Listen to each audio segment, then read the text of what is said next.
Guten Tag. Letzte Woche haben wir uns einige Gedanken gemacht über Zorn Gottes. Kann Gott zornig sein? Ich weiß nicht, ob all meine Antworten befriedigend waren, aber mindestens haben sie uns zum Nachdenken gebracht. Heute habe ich so ein anderes, ähnliches Thema, und zwar: Was ist der Grund und Sinn von Schwierigkeiten im Leben?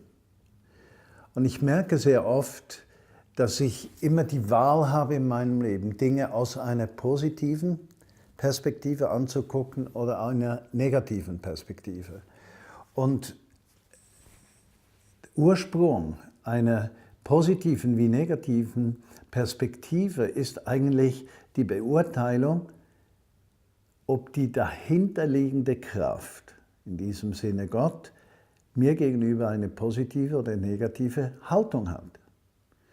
Wenn ich also Zorn Gottes verstehe als Konsequenz eines Lebens, das sich nicht in die Bahn der Verheißung Gottes begibt, dann geht es nicht um Gottes proaktiven Zorn und Strafe, sondern um sein Verlangen, uns zu bewahren. Und dasselbe in der ganzen Frage Schwierigkeiten. Weshalb lässt Gott das zu? Und wie gehen wir damit um? Ich habe in den letzten Jahren oft so einen Satz entwickelt, dass es in unserem Leben zwei Arten von Menschen gibt. Es gibt die Menschen, die uns segnen, und es gibt die Menschen, die uns heiligen. Heiligen heißt Gott näher bringen. Ja? Also es gibt Menschen, die einfach eine Ermutigung sind in unserem Leben, und gleichzeitig gibt es Menschen, die Anlass sind dafür, Herausforderung, uns ganz Gott hinzuwenden.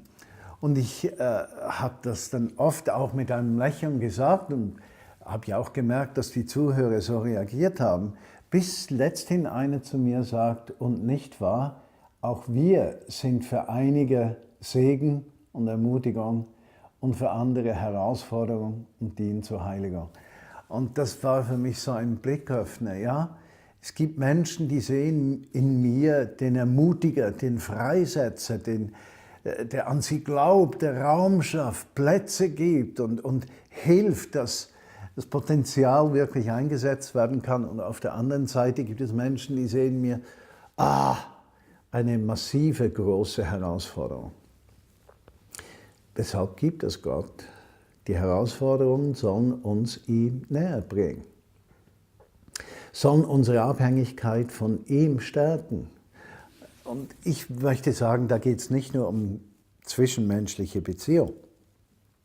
Ein Finanzproblem, Gesundheitsproblem, Arbeitsplatzproblem, Beziehungsproblem, wie genannt, all diese Dinge können aus zwei Perspektiven betrachtet werden. Die Perspektive der Prüfung, die negativ ist, oder die Perspektive, dass die Not, der Schmerz, die Hilflosigkeit mich eher zu Gott hinbringt. Und letztlich liegt es an dir und an mir, diese Entscheidung zu fällen. Wie gehe ich mit den Herausforderungen des Lebens um? Ja, und da habe ich einen Text gefunden im 2. Petrus Kapitel 1. Da steht: In seiner göttlichen Macht hat er uns alles geschenkt, was wir zu einem Leben in liebevoller Ehrfurcht vor Gott brauchen. Er hat uns den erkennen lassen, der uns Kraft seiner Herrlichkeit und Wundermacht berufen hat. Durch diese Macht haben wir auch die kostbaren und allergrößten Zusagen erhalten.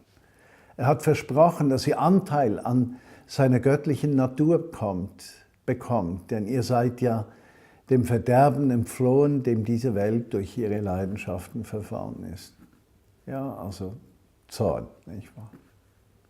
Und dann sagt er: Und deshalb müsst ihr nun auch allen Fleiß daran setzen, eurem Glauben ein vorbildliches Leben beizufügen und diesem Leben die Erkenntnis, der Erkenntnis die Selbstbeherrschung, der Selbstbeherrschung die Geduld und der Geduld die liebevolle Ehrfurcht vor Gott. Und diese Ehrfurcht, diese Gottesfurcht führt wiederum zur geschwisterlichen Liebe, und aus der Liebe zu den Gläubigen folgt schließlich die Liebe zu allen Menschen. Je mehr ihr in dieser Hinsicht vorankommt, schreibt er, desto mehr wird sich das auswirken und Frucht bringen und ihr werdet unseren Herrn Jesus Christus immer besser erkennen. Also der Pfad, Gott näher zu kommen, ist der Umgang mit den Herausforderungen des Lebens, in denen wir stehen, du und ich, und in denen wir die Wahl haben, entweder auf das Negative zu blicken, auf das Problem oder die Zusagen Gottes.